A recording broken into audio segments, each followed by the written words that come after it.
এত বড় পুতুল দেখে তো আমি অবাকই হয়ে গেছিলাম। তো সন্ধ্যাবেলায় বেরিয়ে পড়েছি তিনজন মিলে একটু শপিংয়ের জন্য। তো শপিংটার কারণ হচ্ছে দুজনের বার্থডে ছিল, মামের রিলেটিভ, তাই জন্য তাদের জন্য কিছু গিফট কিনতে হবে।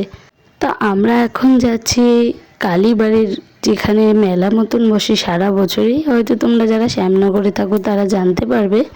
সেখানে আমরা গেছিলাম তিনজনে মিলে, একটু ঘোরাঘুরি করছিলাম, অনেক জিনিসপত্র দেখেছি, প্রচুর জিনিস ছিল সেখানে। সেখানে জামা কাপড় থেকে শুরু করে বাসন কোসন, পুতুল, খেলনা, কত রকমের আইটেম ছিল, অনেক রকমের আইটেম ছিল।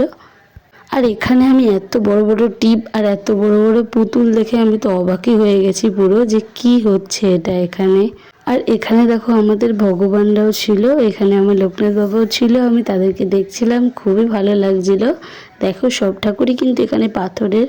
তারপরে আমরা ওখান থেকে বেরিয়ে একটা কানের দোকানে গেছিলাম, যেখানে অনেক রকমের কানের ছিল আর গার্ডার ছিল, বহুত অনেক সুন্দর সুন্দর জিনিস ছিল। তারপরে আমরা ওখান থেকে বেরিয়ে একটা পেস্ট্রির দোকানে গেছিলাম, যেহেতু খুবই পেস্ট্রি খেতে ইচ্ছে করছিল।